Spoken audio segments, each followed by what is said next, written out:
जब आप भक्ति के मार्ग पर चलते हैं ना, और जब आप केवल चलते नहीं है, जो जो ज्ञान आ रहा है उसको जीवन में उतारना प्रारंभ करते हैं, तो अपने आप ही कई बार प्रश्न प्रस्तुत होते ही उत्तर अपने आप दिख जाता है। इसका उत्तर ये होना चाहिए, इसका उत्तर ये होगा। निर्णयात्मिका बुद्धि आती है। अगर आप भक्ति पथ के पथिक हो तो निर्णय लेने में आप अच्छे होंगे। कब कहां जाना है, कहां नहीं जाना है, क्या करना है, क्या नहीं करना है। बहुत कम ऐसा होता है कि हम अपने जीवन की निज भावों में भी कभी असमंजस में मैं पड़ता हूं, और जब पढ़ता हूं तो फिर लाल जी के सामने पर्ची जाती है, लाल जी बताओ क्या करें। अधिकतर श्री ठाकुर जी अपने आप ही उत्तर दे देते हैं कि ऐसा आपको करना चाहिए, ये व्यक्ति संबंध बनाने योग्य है, ये व्यक्ति मित्रता करने योग्य नहीं है, यहां हमको जाना चाहिए। ये जो प्रणाम करके गया था, ये इसका प्रणाम का भाव केवल फोटो से कैमरा खिंचाने, वो फोटो खिंचाने के लिए ही था, मन से नहीं था। ये भी ठाकुर जी अनुभव कराई देते। इतने लोग आते माला लेके, पटका लेके, मैं पहले ही देख लेता हूं उनकी माला पटका नहीं, पहले देखता हूं फोटो कहां से खिंच रहा है, क्योंकि वो उसी उद्देश्य से ही आए हैं मूलतः, तो फोटो खिंच जाए। कई लोग आते हैं, वो आके केवल प्रणाम करते हैं, बैठते हैं, थोड़ी देर बात करते हैं। कोई उनके घर के भी कहें फोटो नहीं, फोटो नहीं, वह हमको देखना था, हम बस बैठ लिए, सुन लिए, हो गया। उनके प्रति लगता हाँ देखो कितना अच्छा भाव, कितना सुंदर भाव। तो ये पता कैसे चलता है?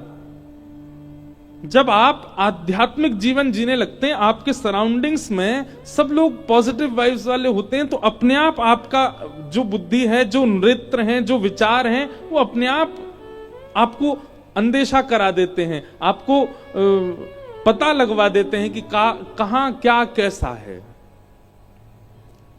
तो वही है ज्ञान। व से वैराग्य। वैराग्य का मतलब क्या है?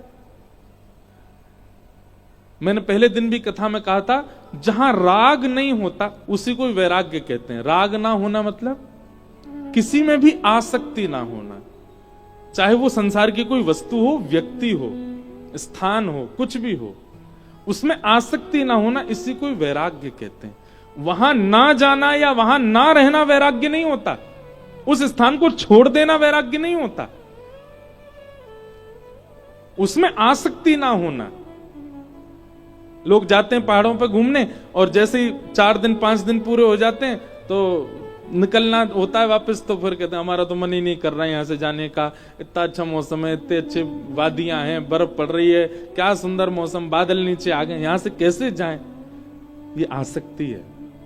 आप दुनिया के किसी कोने में जाओ, आपके अंदर आसक्ति नहीं आनी चाहिए, वो वैराग्य। और ये आध्यात्म के बाद ही आती है। वस्तु स्थान अच्छा लगे, ये अच्छी बात है, वो तो हम मानव है, हमको लगेगा ही, लेकिन उसके प्रति ऐसे हो जाए कि बस अब यहां से नहीं जा पा रहे हैं, वो आसक्ति है। वो वैराग्य कौन सिखाता है? भागवत जी सिखाती हैं। और अंतिम है त्याग। त्याग, त्याग बहुत जरूरी है। बिना त्याग के आपका पता नहीं चलेगा कि आप कितना इन्वेस्ट कर रहे हो अपने भाव में, अपनी भक्ति में। हम भजन बढ़ा रहे हैं, हम वृंदावन जाना बढ़ा रहे हैं, कथा सुनना बढ़ा रहे हैं, पर त्याग कुछ नहीं रहे, पुराना जितना भी है, कोई फायदा नहीं है। त्याग तो करना पड़ेगा। और मुझे बहुत प्रिय है ये पद सूरदास जी का, तजोरे मन हरि विमुखन को संग। ये नियम कोई ले ले व्यक्ति जो कथा नहीं सुनता, वृंदावन नहीं जाता, ठाकुर जी से जिसका कोई संबंध नहीं, श्री किशोरी जी के नाम से जिसको कोई मतलब नहीं, ऐसा व्यक्ति चाहे हमारे कितने काम का क्यों ना हो, उसका त्याग करो। तजोरे मन हरि विमुखन को संग, तजोरे मन हरि विमुखन को संग। जाके संग कुमति उपजत है, जाके संग कुमति उपजत पड़त भजन में भंग हो, पड़त भजन में भंग। तजोरे मन हरि विमुखन को संग, तजोरे मन हरि विमुखन को संग। त्याग करो उसका जिसका भजन में रुचि नहीं, जिसकी वृंदावन में रुचि नहीं, कथा में रुचि नहीं। ब्लॉक मारो उनको सब जगह से, इंस्टाग्राम से डिलीट कर दो, व्हाट्सएप पे ब्लॉक कर दो, जय श्री कृष्ण भेज करके उसको दिखे ही नहीं आपकी डीपी, वो कहां चला गया भाई। ब्लॉक हो गए। क्यों? जो ठाकुर जी को नहीं है वो हमारो किसी काम को नहीं है, बातें हमारो कोई संबंध नहीं है। वाक्य संगम कैसे रखें? श्री कुम्मन दास जी के चरित्र में आता है, कुम्मन दास जी के 7 पुत्र थे, पर कोई कुम्मन दास जी से कहता, कुम्मन दास जी आपके कितने पुत्र हैं? तो कहते 1.5 पुत्र हैं। कितने? 1.5 पुत्र होते हैं। तो किसी ने उनसे कहा, बोले कुम्मन दास जी 1.5 कैसे? बोले एक तो पूरा भक्त है और एक आधा भक्त है, इसलिए 1.5। बोले आधा भक्त वाले का क्या मतलब? आधा जो उसका कैसे पता आपको आधा है? बोले वो मंदिर नहीं जाता, कथा नहीं सुनता, कीर्तन नहीं करता, तो केवल गौ सेवा करता है, इसलिए आधा भक्त है, पूरा नहीं है, इसलिए मेरे 1.5 पुत्र हैं। हम लोग कह सकते हैं ऐसा? नहीं कह सकते। कुम्मन दास जी इस बात को चरितार्थ करते थे, तजोरे मन हरि विमुखन को संग, जाके संग कुमति उपजत है पड़त भजन। अपने स्वयं के पुत्र को कोई अस्वीकार कर दे, कैसे हो सकता है?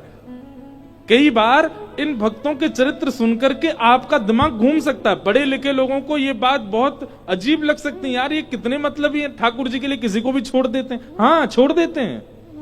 जैसे व्यसनी व्यक्ति व्यसन के लिए यह विचार नहीं करता कि रात को 4 बजे पी के जाऊंगा तो मेरी मां क्या सोचेगी। व्यसनी व्यक्ति अपने माता पिता बहन का कभी चिंतन नहीं करता, कभी समाज क्या सोचेगा कि मैं क्या करता हूं। जब उसको वहां वो सब करने में शर्म नहीं आती, तो वैष्णव को भी हरि विमुखों को त्यागने में शर्म नहीं है, लज्जा नहीं है।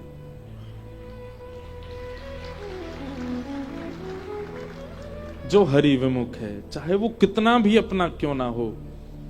श्रीमद् भागवत में तो श्लोक लिखा है, गुरुर न सस्यात् स्वजनो न सस्यात् दैवम न तस्यात् जननी न सस्यात्।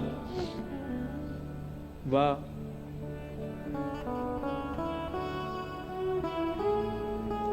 आ जाओ महाराज जी, आ जाओ, गेट पे मत ठाड़े रहो। श्यामा प्यारी कुंज बिहारी, जय जय श्री हरिदास दुलारे। श्यामा प्यारी कुंज बिहारी, जय श्री हरिदास दुलारे।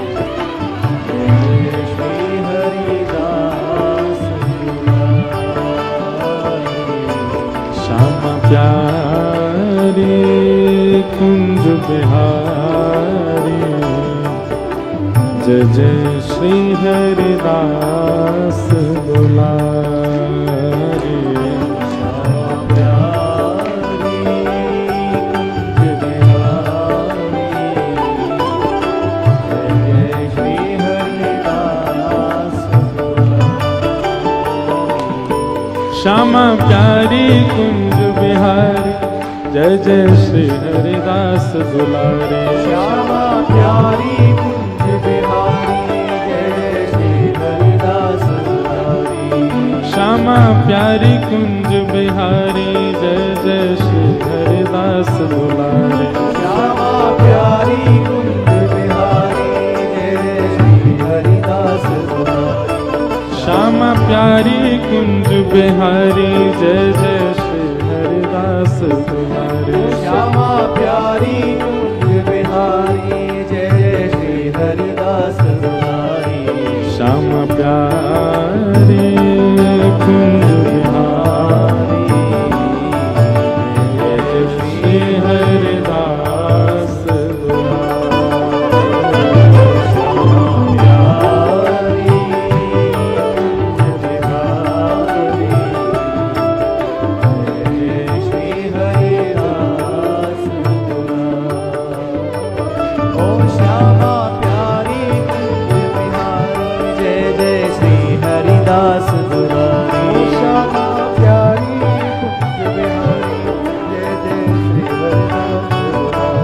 श्यामा प्यारी कुंज बिहारी जय जय श्री हरिदास दुलारी। ओ श्यामा प्यारी कुंज बिहारी जय जय श्री हरिदास दुलारी। श्यामा प्यारी कुंज बिहारी जय जय श्री हरिदास दुलारी। श्यामा प्यारी कुंज बिहारी जय जय श्री हरिदास दुलारी। श्यामा प्यारी कुंज बिहारी जय जय श्री हरिदास दुलारी। प्यारी कुंज बिहारी जय जय श्री हरिदास दुलारी। श्यामा प्यारी कुंज बिहारी जय जय श्री हरिदास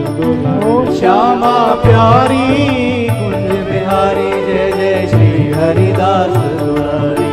श्यामा प्यारी कुंज बिहारी जय जय श्री हरिदास दुलारी। श्यामा प्यारी कुंज बिहारी जय जय श्री हरिदास दुलारी। श्यामा प्यारी कुंज बिहारी जय जय श्री हरिदास दुलारी। श्यामा प्यारी कुंज बिहारी जय जय श्री हरिदास दुलारी। श्यामा प्यारी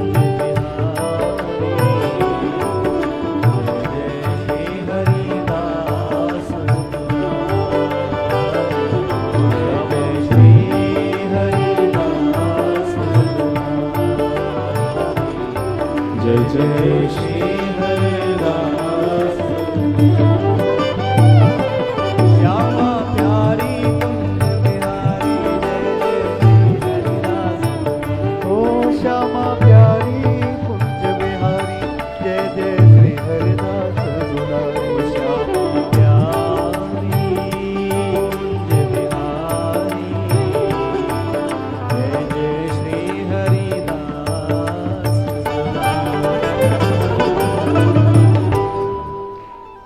बोलो वृंदावन बिहारी लाल की, श्री गोवर्धन नाथ की, गिरिराज धरण की जय। परमानंद भयो आज हमारे मध्य में ठाकुर जी के यश को खूब गा रहे हैं और गा गा करके खूब वृंदावन में भीड़ कर रहे हैं। वृंदावन में भीड़ इतनी है गई है, श्री लाडली जी को यश सुन के, बिहारी जी को यश सुन के, वहाँ में जिनको खूब योगदान है, ऐसे हमारे श्री विचित्र बिहारी दास जी महाराज पधारे हैं। और चित्र बाबा तो अभी गिरिराज जी में ही हैं, गिरिराज जी की सेवा में हैं। साथ ही जिनके यहाँ की सुगंध अभी तक वस्त्रन में से आ रही है, गोपी प्रेम की ध्वजा, या भाव से शरदोत्सव जिनके यहाँ मना था, ऐसे श्री पूर्णिमा दीदी जी भी आई हैं, उनको भी बहुत बहुत प्रणाम। हमारे चार चार कथा के आयोजक एक संग बैठे हैं यहाँ पे, एक प्रकार से चार चार यजमान बैठे हैं हमारे एक ही पंडाल में। पहले यजमान तो महाराज जी कथा करा रहे हैं। दूसरे यजमान हमारे चित्र विचित्र बाबा, आपके यहाँ या वर्ष भी कथा है, मतलब 2025 में। महाराज डेट क्या है? कौन सी जुलाई है? नहीं, जून में है शायद। हाँ, 2 जून से कथा है गोवर्धन में बाबा के यहाँ। मतलब तो देखो डेट वो भूल गए हैं। हाँ तो मैं बोल रहा था 4 यजमान बैठे हमारे। पहले तो बाबा महाराज जी, दूसरे चित्र विचित्र बाबा, तीसरे हमारी पूनम दीदी, चौथे दिव्यदास भैया, ये वो कथा करा रहे हैं। तो चारों आयोजक एक संग बैठे हैं, बड़े आनंद रहे। इस बार भी, अगले बार भी शरद पूर्णिमा गिरिराज जी में ही मनेगी, और या बार जितनी जोड़ते मनी, अगली बार और जोड़ते मनेगी। हिसार भी आमेंगे। अब देखें कब आते हैं, तो बताओ, यहां बैठ के तो ये कथा बुक कर रहे हैं चारों यजमान।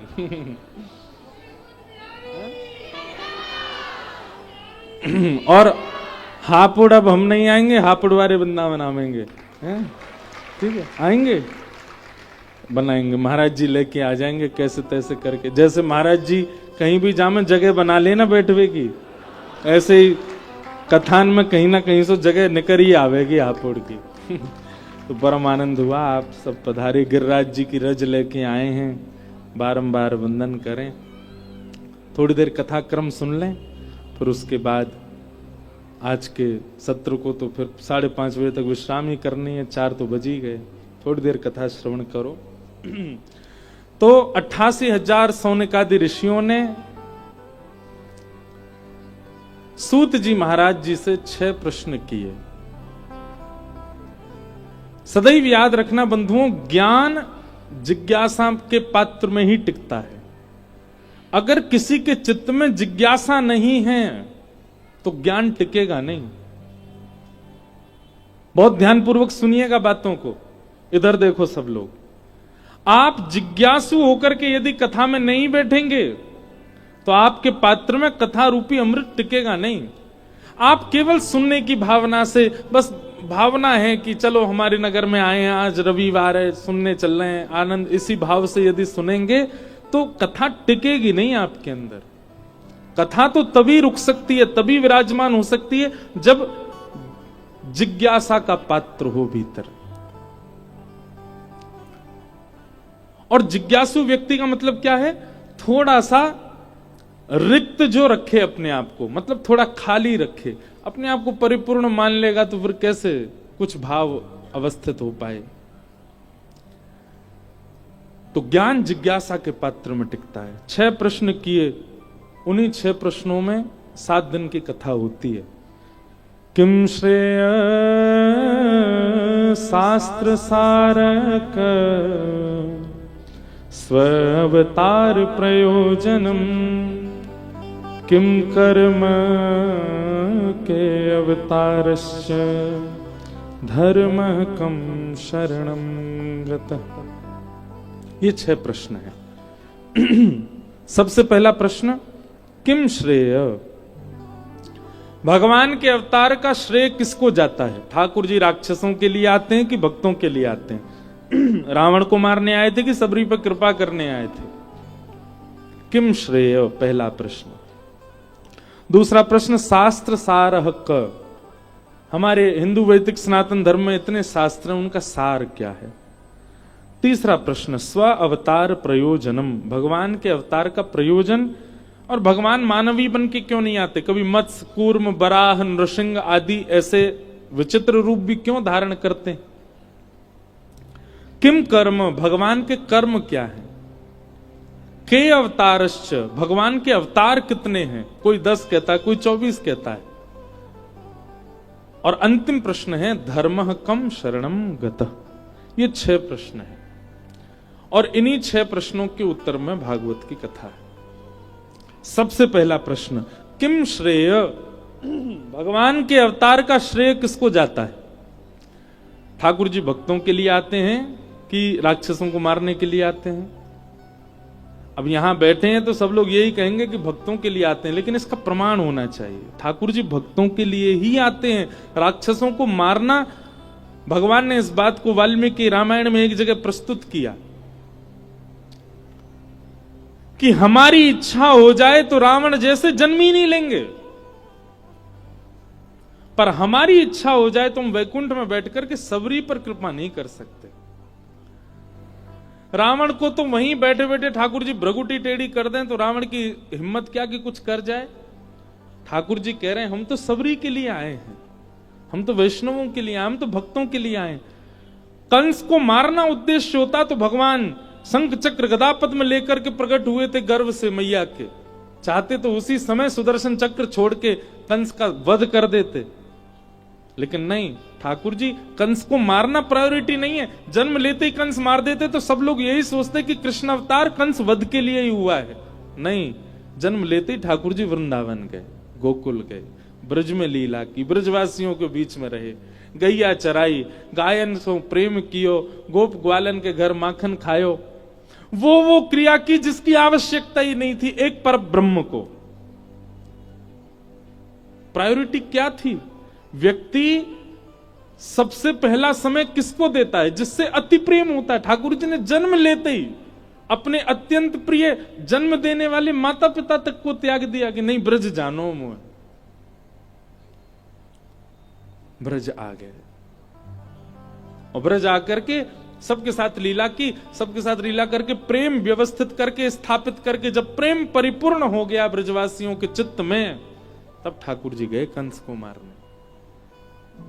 तो अवतार राक्षसों को वध करने के लिए नहीं है, भक्तों के लिए है ठाकुर जी का, हमारे लिए है ठाकुर जी।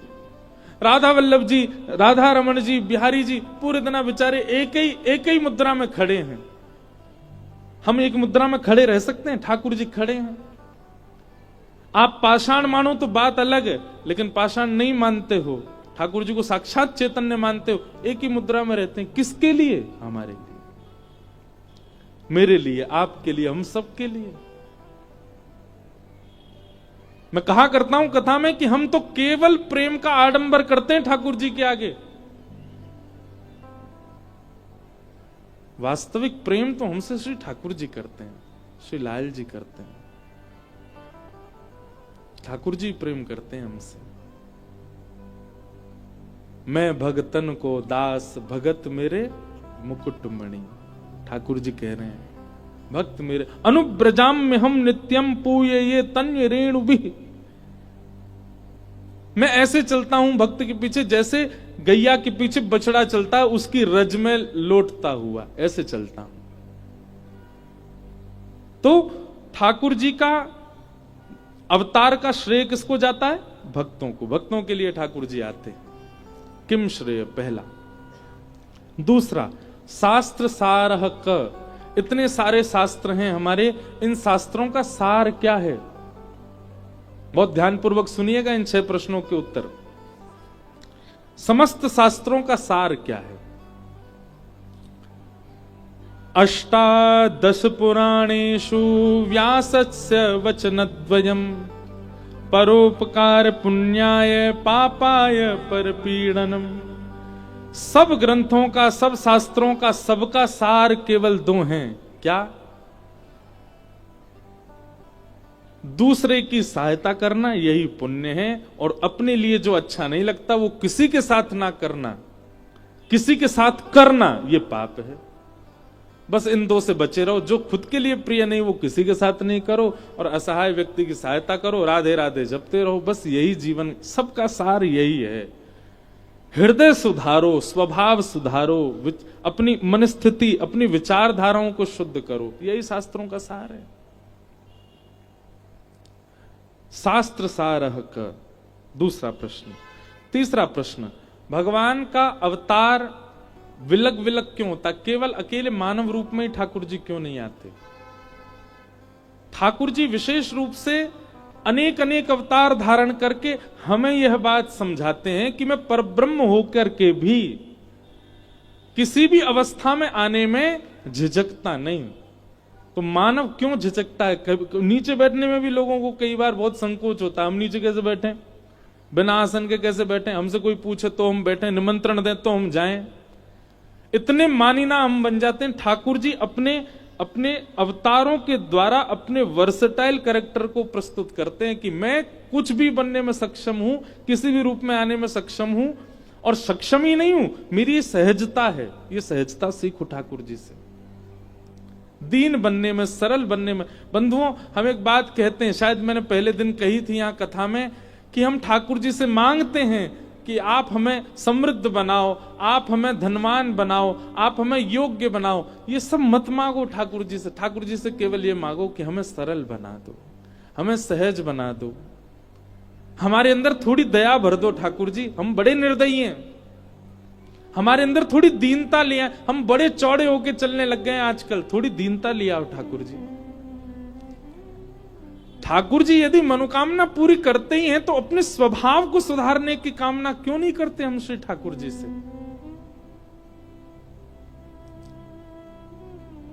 केवल वैभव, केवल संपत्ति, केवल संसार ही क्यों मांगना है? ठाकुर जी भी देते देते हार गए, अब नहीं देते किसी को, कितना भी मांगता रहे। ठाकुर जी कहते हैं कुछ नया लेके आओ तो देंगे। मांगो ना ठाकुर, हमारा स्वभाव सुधार दो, हमारा व्यवहार सुधार दो, हमारे विचार सुधार दो, हमें दीन बना दो, हमें सरल सहज बना दो। ठाकुर जी को वही प्रिय हैं। भोंदू की कथा सुनी है? भोंदू भक्त कैसा है? भोंदू सरल, सीधा, सहज, सच्चा। बहुत दिन से सुना ही नहीं, आज सुनाते हैं। भोंदू भोंदू नित्य एक संत के यहां रहता था और उन संत की गौ सेवा करता था। गौ सेवा के बाद नित्य संत का प्रवचन श्रवण करता था। एक दिन महाराज जी प्रवचन में कह रहे थे, बरहा पीडम नटवर वपुः कर्णयो कर्णकारम विव्रत वासः कनक कपिसम वैजयंतीम चमालाम रंध्रान वेणो अधर सुधया पूरयन गोप वृंदई वृंदारण्यम स्वपद रमणम प्राविशद गीत कीर्ति। बंधुओं, ये श्रीमद् भागवत जी का बहुत सुंदर श्लोक है। इस श्लोक का चिंतन करके ठाकुर जी का प्रत्यक्ष दर्शन हो सकता है आपको। कोई व्यक्ति नित्य इस श्लोक को गाए, और केवल गाए नहीं, जो जो शब्दावली हैं उनका चिंतन करे, बहुत सुंदर है।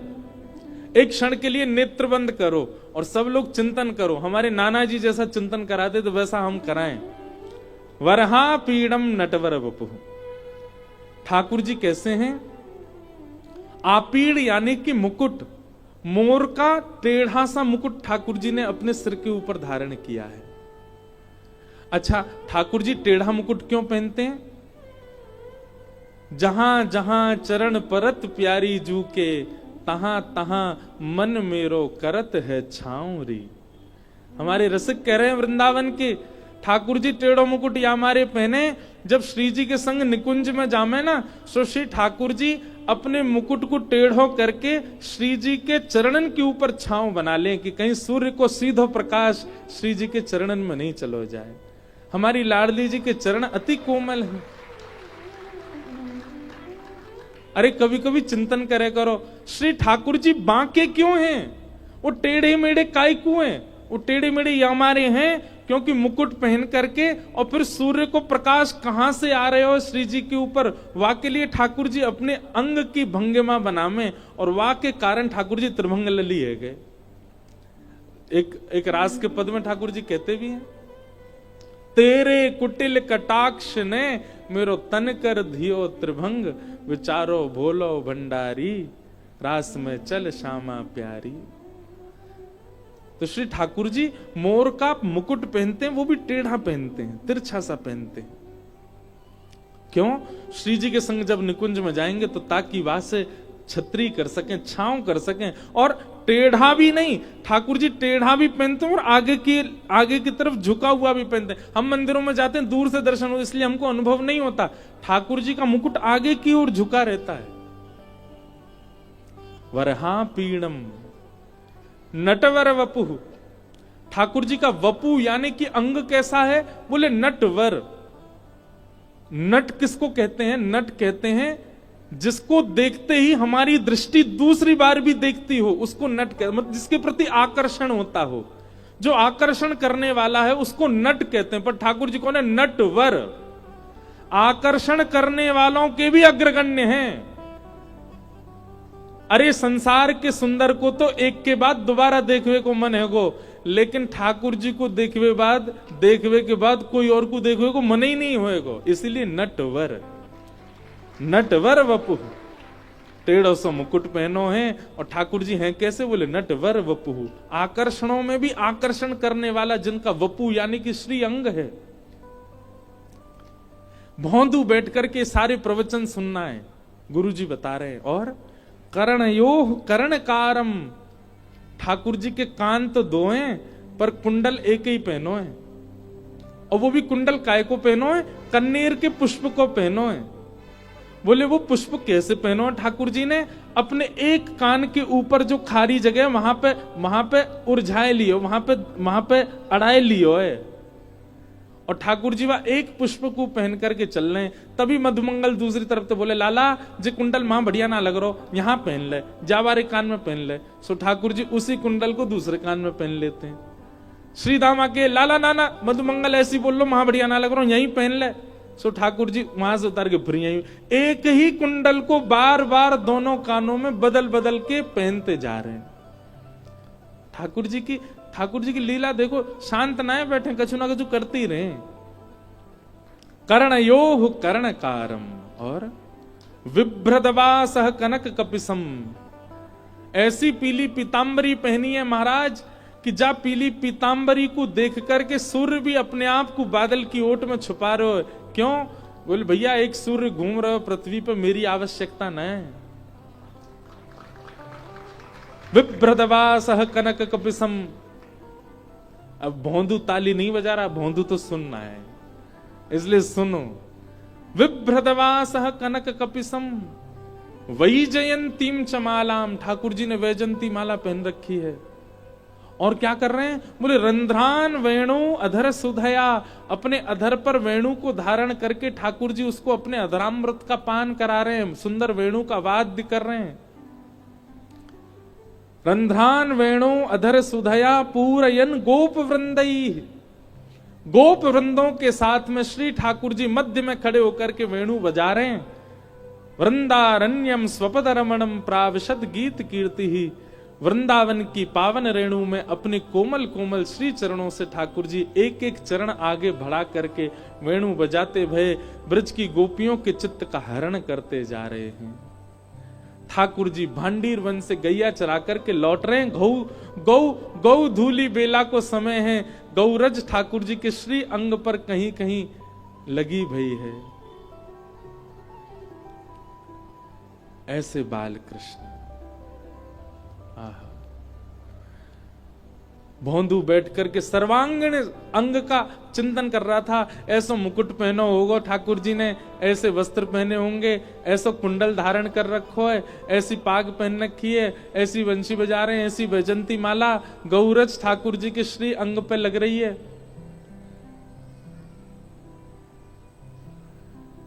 तभी गुरु जी ने कही भांडीर वन से ठाकुर जी गैया चरा करके वापस वृंदावन आ रहे हैं। भोंदू के नेत्र खुल गए और नेत्र खोल करके उसने मन में विचार किया कि भांडीर वन तो मैं भी जाऊं रोज गैया चरावे, भांडीर वन तो मैं भी जाऊं, लेकिन मोए तो कभी कन्हैया मिले नहीं, मोए तो कभी श्याम सुंदर मिले नहीं। मन में विचार करने लगो भोंदू, अरे भोंदू तेने प्रयास ही नहीं कियो कभी खोजवे को, गैया ने लेके जावे और ले जाके उनको चरवे छोड़ दे, खुद पेड़ के नीचे लेट जाए, तेने कभी ढूंढे ही ना। अरे ने कभी आंख घुमातो, ने कहीं दूर तक जाके देखतो, निश्चित ठाकुर जी आज भी, गुरु जी कह रहे इनकी बात में असत्यता नहीं हो सकती, निश्चित ठाकुर जी आज भी आते होंगे।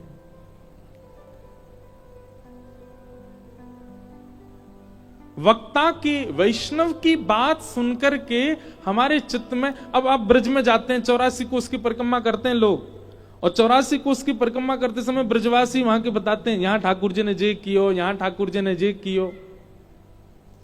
जैसे ही लोग कहते हैं ये ठाकुर जी की फिसलनी शिला, यहां ठाकुर जी फिसलो करते, हमारे मन में पास्ट टेंस आता, ठाकुर जी फिसलते थे नहीं। अगली बार जब ब्रज में जाओ, कोई कहे यहां ठाकुर जी ने ये लीला, तो करते थे नहीं, करते हैं, इस भावना से देखो, आज भी करते हैं।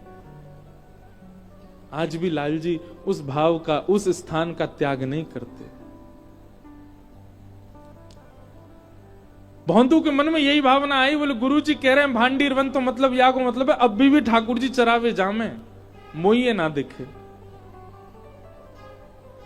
आज भौंदू ने, अच्छा देखो एक बात बोले, भोरेन को सरताज कौन है हमारे ब्रज में? भोरेन में सरताज है हमारी किशोरी जी, सबसे ज्यादा बोली है। ठाकुर जी तो ज्यादा बोल, ठाकुर जी भोरे ना है, बहुत चतुर हैं, बहुत चंचल हैं, बहुत नटखट हैं।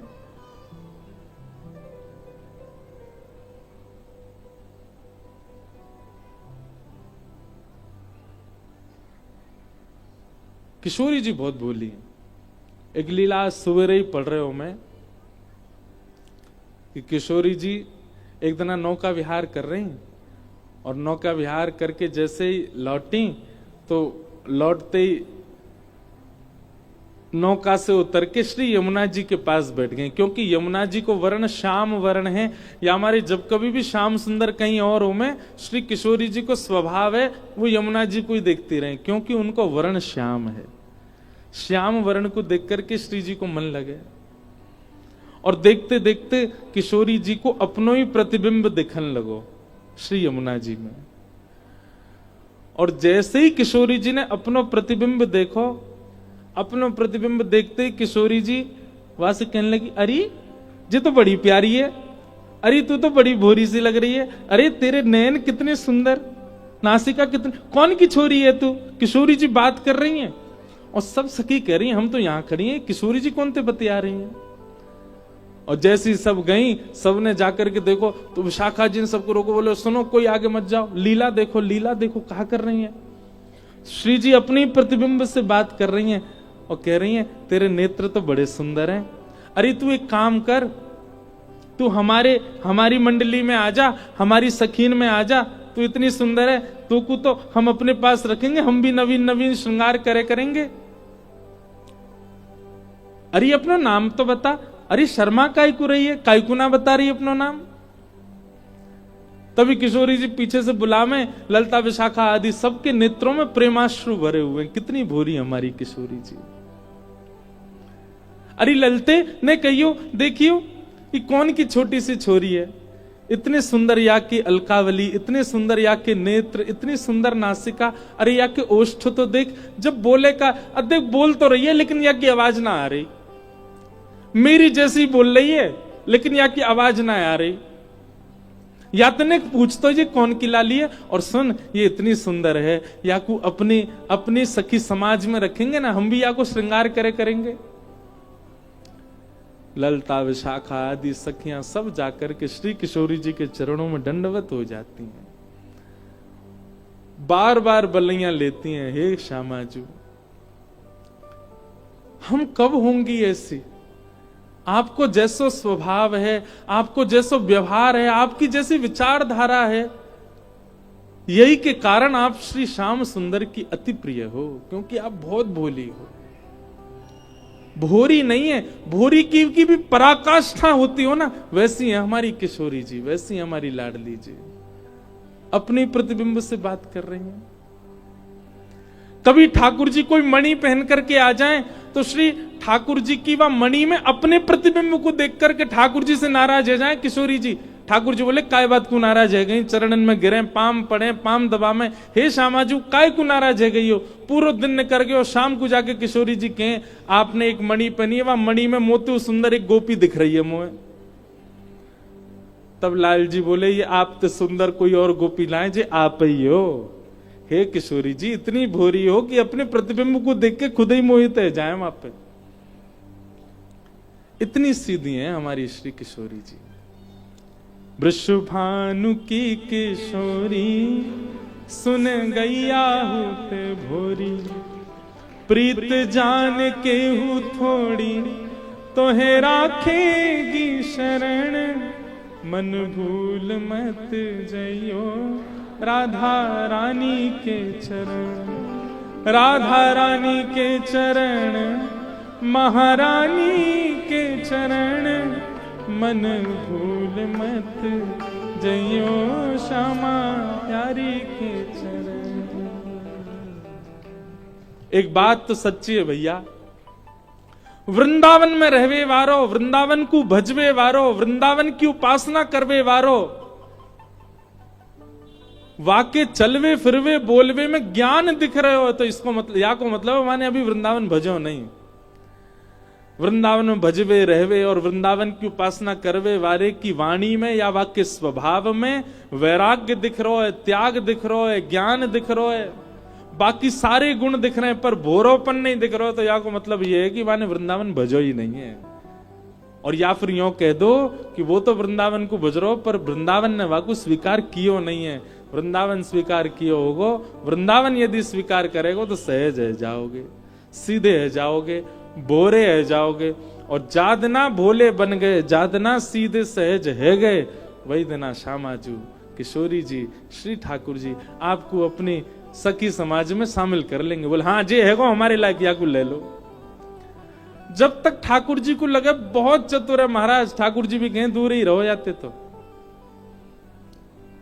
एक बार की एक सत्य घटना है, हमारे परम पूजनीय श्री मलुक पीठ वाले महाराज जी बहुत सीधे हैं, उनमें ज्ञान भी है, आपने वो दर्शन किए, ज्ञान भी है, वैराग्य भी है, त्याग भी है, पर उनकी प्रधानता भोलापन है, ज्ञान नहीं है। तो हमारे यहाँ कथा थी महाराज जी की, बहुत ध्यान से सुनियो, बड़ी अच्छी एक लीला घटी। तो एक बाबा जी आए और वो बाबा जी आके बोले महाराज जी आज मेरा पट्टाभिषेक है। पट्टाभिषेक मतलब अब मैं महंत बनने वाला हूं, तो मेरी महंताई में आपको आना है, मुझे चद्दर उड़ाने और प्रसाद पाने। महाराज जी बोले ठीक है, हम कथा कर रहे हैं ठाकुर जी के यहाँ और फिर इंद्रेश जी हमको लेके आएंगे। महाराज जी ने मुझसे कही इंद्रेश जी कथा पूरी होते ही वो महाराज जी के यहाँ जाएंगे, उनका पट्टाभिषेक है। मैंने कहा जी महाराज जी। उस दिन था नंदोत्सव, दोपहर 3 बजे कथा प्रारंभ हुई और रात्रि 1 बजे विश्राम हुई। रात के 1 बज गए, दिसंबर का महीना, भयंकर कोहरा। तो मैं गाड़ी चला रहा, कोहरे में आगे दिखे नहीं, तो मां मलुक पीठ जहां महाराज जी उसके बगल में ही स्थान था, वहीं पर ही वो महंताई हुई थी। तो जैसे हम मलुक पीठ पहुंचे, तो मलुक पीठ पहुंचे हम 2:30 बजे रात में, कोहरे के कारण। तो 2:30 बजे मैंने कहा महाराज जी अब चलें कक्ष में, आप भी विश्राम करो। नहीं नहीं वो महंत जी के यहाँ जाना है। मैंने महाराज जी 2:30 बज रहे हैं रात के। नहीं नहीं उन्होंने प्रसाद रखा होगा हमारे लिए। महाराज जी हाथ पकड़ के गोपीनाथ बाजार की गलियों में ले गए और जहां वो पट्टाभिषेक हुआ द्वार वार सब बंद हैं। महाराज जी खड़े, हम खड़े हैं, 2-3 और लोग खड़े हैं और महाराज जी बाहर से कह रहे सीताराम, अरे पूरी सब्जी है क्या? मैंने महाराज जी 2:30 बज रहे रात के। महाराज जी बोले नहीं नहीं उन्होंने रखा होगा हमारे लिए, आप थोड़ा गेट खटखटाओ। हमने खटखटाया, संघ वालों ने और जोर से खटखटाया, एक आए उसने बहुत जोर से खटखटाया, भीतर से बाबा ने दी गालियां। महाराज कौन है रात में आ गया आश्रम में और ये कोई रात में आने का समय, भागो यहां से। अरे महाराज जी बोले अरे हम आए हैं। बोले कौन हम आए हैं? कौन हम है? तुम्हारा नाम नहीं है कुछ? महाराज जी बोले अरे हम मलुक पीठ वाले महाराज जी आए हैं। तुरंत उन्होंने द्वार खोला। अरे अरे महाराज जी हमसे, हम तो गलती हो गई चरणों। बोले हमारे लिए पूड़ी बचाई आपने? महाराज जी भंडारा तो सब चट्ट हो गया।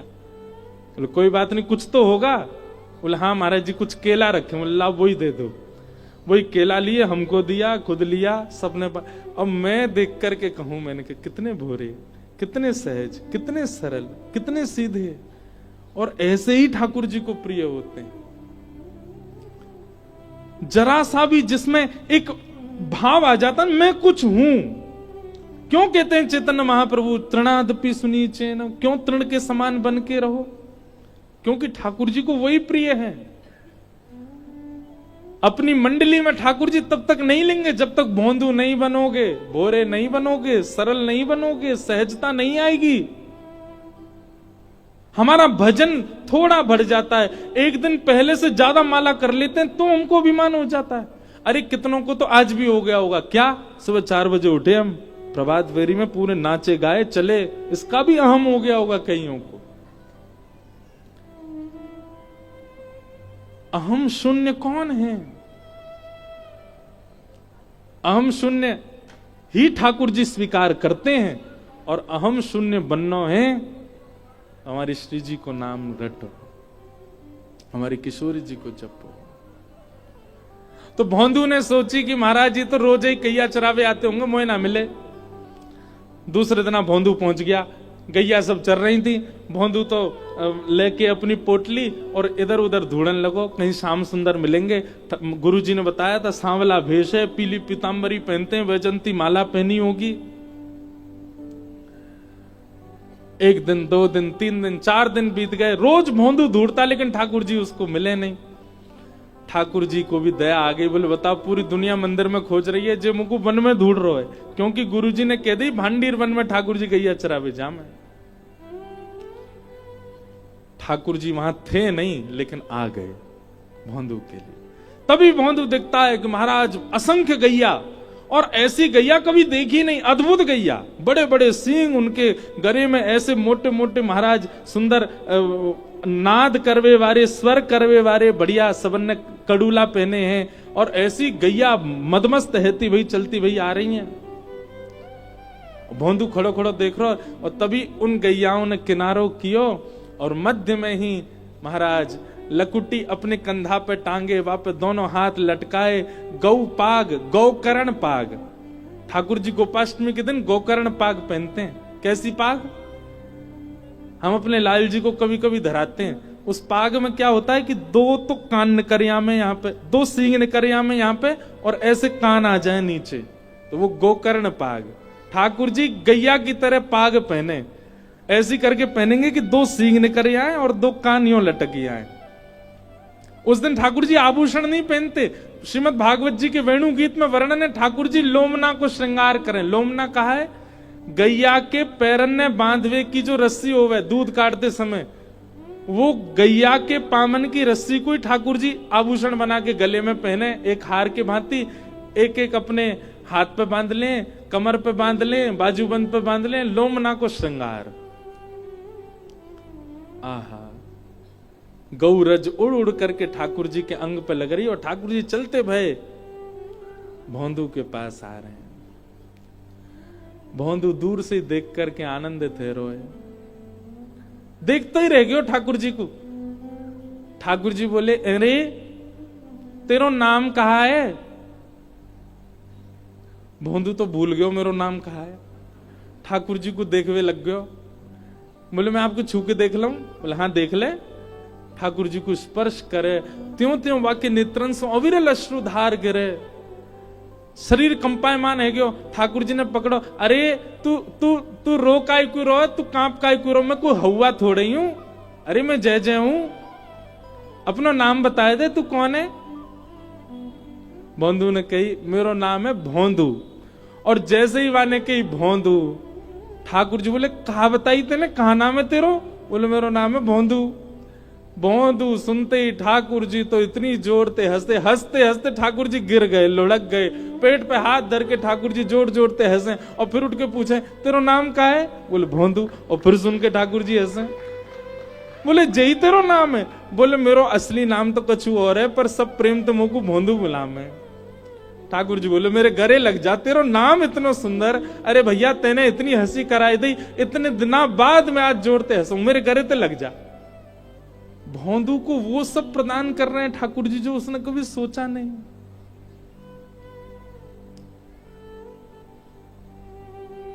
रूप माधुरी का दर्शन कर रहा है। एक पद हम गाते हैं, हरि जी हम कब होंगे ब्रजवासी, है ना, पर मेरा मन है, और मैं आज व्यास मंच पे ही भावना आ रही है, पर मैं कभी ना कभी ठाकुर जी के लिए एक पद ऐसे ही लिखूंगा जहां मैं ठाकुर जी से हम यूं कहें, ठाकुर जी हम कब होंगे भोंदू, हम कब होंगे सीधे, हम कब होंगे सीधे, हम कब होंगे वो सहज जैसे आपको हम भा जाएं।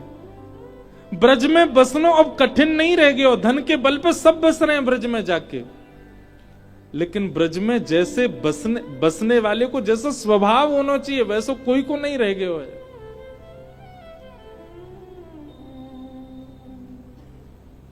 ठाकुर जी भोंदू को देख रहे हैं, नेत्रन में हंसी के कारण छोटे छोटे बिंदु आ गए ठाकुर जी के अश्रु के। ठाकुर जी पहुंच रहे हैं और कह रहे हैं अरे बैठ जा भोंदू आजा।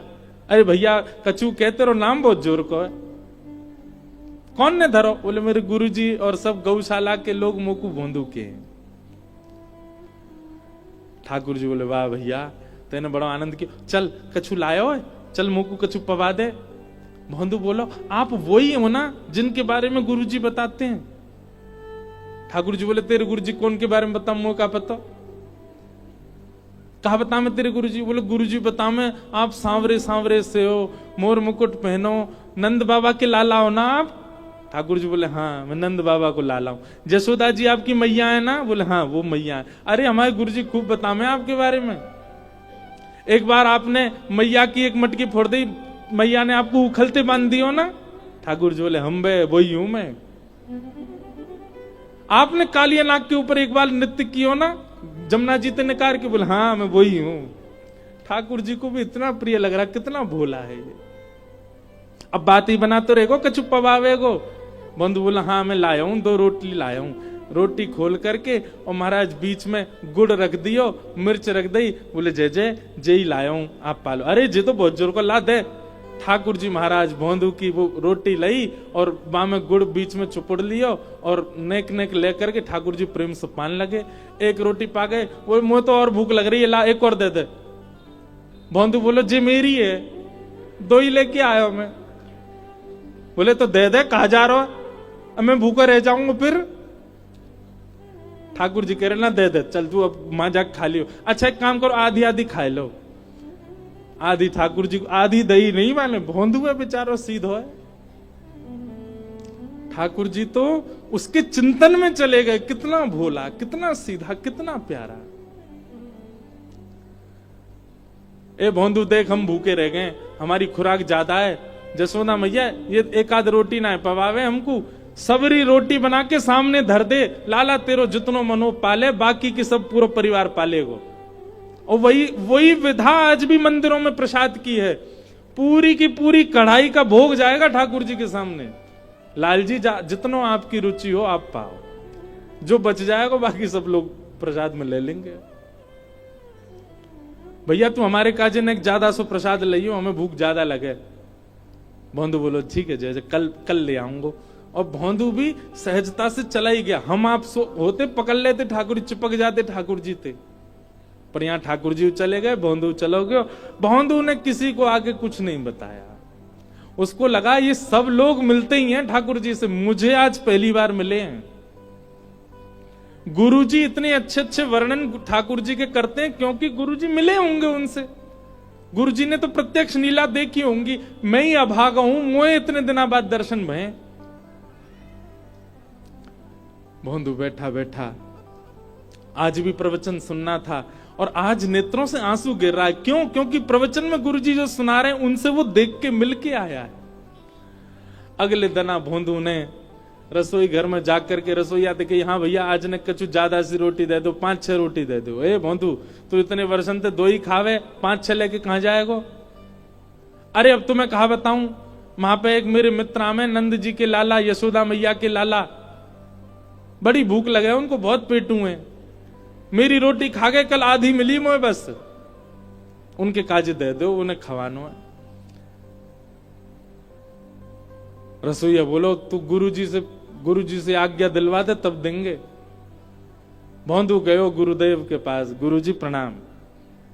गुरुजी ने रसोईया तो कह दो आज मुझे 6 रोटी दे देगो। बोले ए भोंदू तू 6 रोटी क्यों ले जा रहा है, तू तो 2 ही रोटी खावे। अरे गुरुजी मैं वही बात बता रहा हूं, महा श्याम सुंदर आमे, नंद नंदन आमे, जिनकी आप लीला सुना में। गुरुजी हैं तो बड़े प्यारे, जैसी आंख आप बताऊं बातें ज्यादा सुंदर, मुस्कुरा में तो ऐसा लगा कि गुरुजी बस देखते ही रहो उनको, बहुत प्यारे हैं गुरुजी, पर बहुत पेटू हैं, बहुत खामे। कल मेरी सभी रोटी खा गए, वो तो मैं छीन लाया, आधी खा ली मैंने, नहीं तो भूखे ही रह जाता मैं। तो उनने मुझसे कही कि नहीं ज्यादा सी रोटी लाई, या हमारे 6 ले जा रहा हूं गुरुजी, आप आज्ञा दे दो। सरल व्यक्ति का एक स्वभाव बन जाता है कि वो झूठ बोलना नहीं जानता।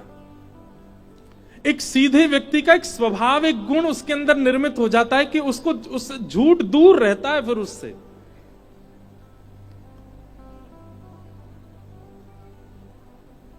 गुरुदेव बोले कोई और बोलता तो मैं नहीं मानता, लेकिन भोंदू झूठ नहीं बोल सकता।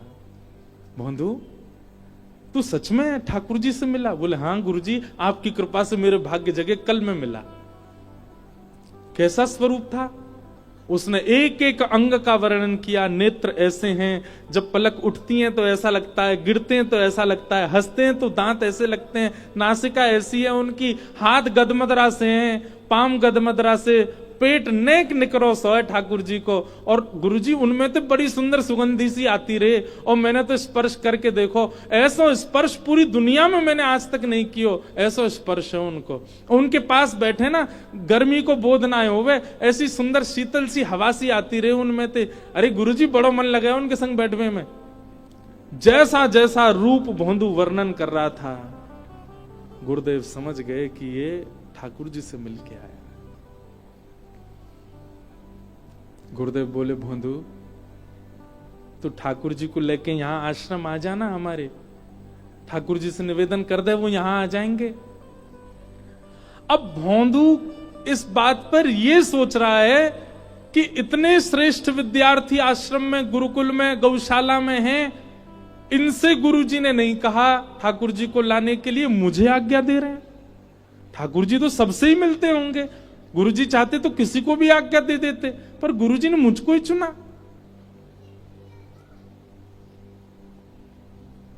भोंदू तो सरल सहज इतना भावुक हो गया, बोले गुरुजी मैं लेके आऊं ठाकुर जी को? बोले हाँ तू लेके आ। बोले आप सच में चाहे कि मेरे साथ आवे वो? बोले हाँ तू ही लेके आ उनको। भोंदू बोलो जो आज्ञा गुरुदेव। अब तो इतना आनंद में निमग्न है करके भोंदू पहुंच गयो भांडीर वन। और भांडीर वन आज ने विलंब से पहुंचो, ठाकुर जी पहले ही बैठ गए वहां, पहले ही पहुंच के वहां पे इंतजार कर रहे हैं भोंदू को। भोंदू गयो, ठाकुर जी बोले आजा आजा। अरे कहा नाम बतायो तेने अपना? बोलो मेरो नाम है भोंदू। ठाकुर जी फिर हंसने लगे, बोले आ तेरा नाम बहुत जोर को भैया, बैठ जा। कैसा है तू? बोले मैं बहुत बढ़िया हूं, आप कैसे हो? बोले रात भर तेरी याद आई मुझे कल, मैंने यशोदा मैया सो कही, नंद बाबा सो कही, सबन को बताई तेरे बारे में। तू आज रोटी लाया हो? बोले हाँ देखो कितनी सारी लाया हूं। पोटली खोल करके ठाकुर जी के आगे धर दी। ठाकुर जी तो बड़े आनंद में भर गए और रोटी उठा करके बीच में गुड़ धर के और वाकी पुंगी सी बनाए के ठाकुर जी प्रेम से पान लगे। भोंदू बोलो जय जय ठाकुर जी, आज पहली बार गुरुदेव ने मुझसे कछु काम की कही है, और मैं चाहूं या काम को मैं भली भांति कर दूं। ठाकुर जी बोले कहा काम कहो? बोले गुरु जी मुझसे कह रहे हैं कि तू ठाकुर जी को लेके हमारे आश्रम आ जा।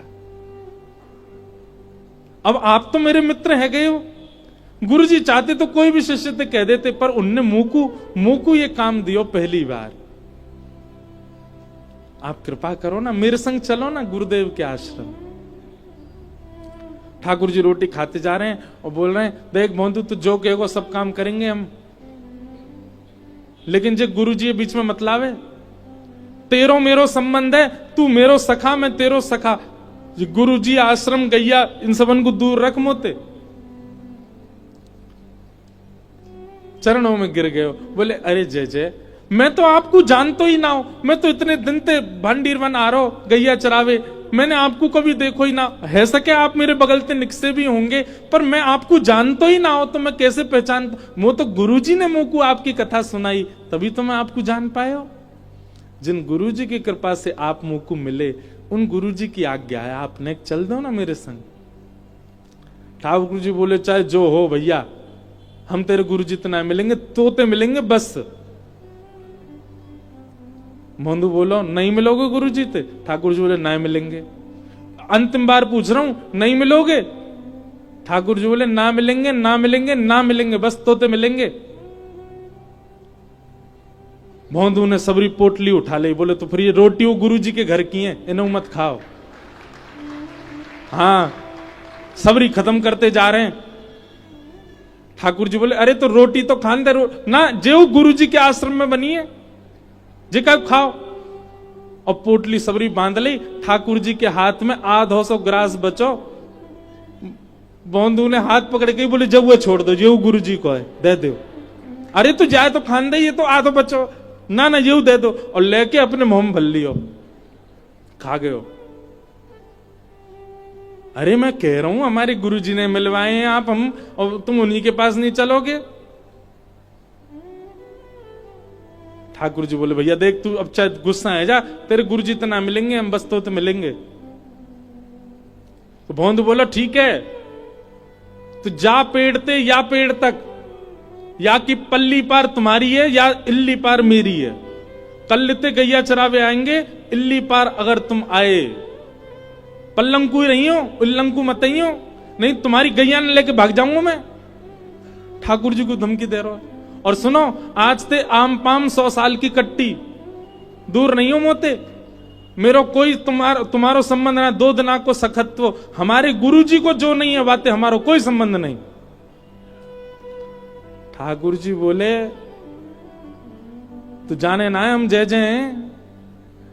बोले जय जय हो चाहे जो हो, हमारे गुरुजी ने मिलवाए, अगर चाहो कि मैं तुमसे मिलूं या बैठूं तो मेरे गुरुजी के पास चलो। ठाकुर जी बोले मैं तो नहीं जाऊंगा। ठीक है मैं जा रहा हूं। और अपनी गैयान ने घेर के महाराज भोंदू तो चल पड़ो। ठाकुर जी कह रहे ए भोंदू, भोंदू नहीं पीछे मुड़ के भी देख रहा। दूसरी बार बोले ठाकुर जी भोंदू, अरे निक देख तो ले। भोंदू नहीं देख रहा। जब तीसरी बार ठाकुर जी ने कही भोंदू, जब भोंदू ने अब भी नहीं देखा, तो जिस प्रकार कोई व्यक्ति अपनी प्रियतमा के लिए व्याकुल हो जाता है, ऐसे श्री ठाकुर जी भोंदू के लिए व्याकुल हो गए। अरे जे देखे ही ना रो, जे पलटे ही ना रो। ठाकुर जी को लगी नेक दूर जाके आ जाएगा, लेकिन भोंदू नहीं लौटो। चलते ही चलोगे, चलते ही चलोगे। थोड़ी दूर तक भोंदू दिखो, जैसे ही भोंदू दिखनो बंद भयो, ठाकुर जी अपने आप को रोक नहीं पाए, नेत्रन में अश्रु भर आए और महाराज चौकड़ी मार के दौड़े ठाकुर जी। अरे भोंदू रुक जा, अरे भोंदू नेक रुक जा, अरे तू जो कहेगो सो करेंगे, तू कहेगो तेरे गुरुजी के यहाँ जाएंगे, वहीं बस जाएंगे, लेकिन तुम होते दूर मत जाए भैया, मुंह को संग लेके चल। और ठाकुर जी दौड़ करके गए और भोंदू की कमर पे जाकर के लद गए पीछे, और लद करके बोले चल ले चल अपने गुरुजी के पास, चल के आमे, तेरे गुरुजी तो मिल के आवेंगे। गैयान के बीच में कैसी सुंदर छवि है, पत्रो दुबरो सो भोंदू और शाम सलोने नंद नंदन वाकी पद्दी पे चढ़े हुए पीछे पीछे ते ऐसे हाथ दे करके, दोनों पाम ठाकुर जी के यूं हाथ में उठा रखे और भोंदू लेकर के ठाकुर जी को अपने आश्रम आ रहे है। गुरु जी ने देखी गैया आ गई, गुरु जी द्वार पे आके खड़े गए, और जैसे ही गैया आती गई, तभी ऐसा दृश्य देखो, भोंदू की पद्दी पर श्री ठाकुर जी साक्षात नंद नंदन मंद मंद मुस्कुराते भय, वाके कान में कछु खाना पूसी करते भय आ रहे हैं। भोंदू तो कह रहे हैं जाइए तेरो गुरु, जाके कारण तू मोह छोड़ के भाग रहो, दारी के अबड़ी उड़ा दूंगा मैं, जाके कारण तू मोह छोड़ रहो। अरे नहीं गुरु जी, हमारे गुरु जी बड़े भोरे हैं, इनको दर्शन देते हो। ठाकुर जी को देख करके गुरु जी तो वहीं मूर्छित हो गए, उनको विश्वास ही नहीं हुआ कि ठाकुर जी आ गए। भोंदू ने गोद में उठा लिए, जल को छिड़काव कियो, और जल को छिड़काव करके जैसे ही पुनः गुरु जी के नेत्र खुले, नंद नंदन सामने खड़े हैं, बाकी अदा से मंद मंद मुस्कुरा रहे हैं। भोंदू जैसे ही गुरु जी खड़े हुए, भोंदू खड़ा हुआ, ठाकुर जी ने खींच के भोंदू अपने ऐसे गले में गलवैयां डाले खड़े गए। गुरुदेव ने भोंदू को प्रणाम किया पहले।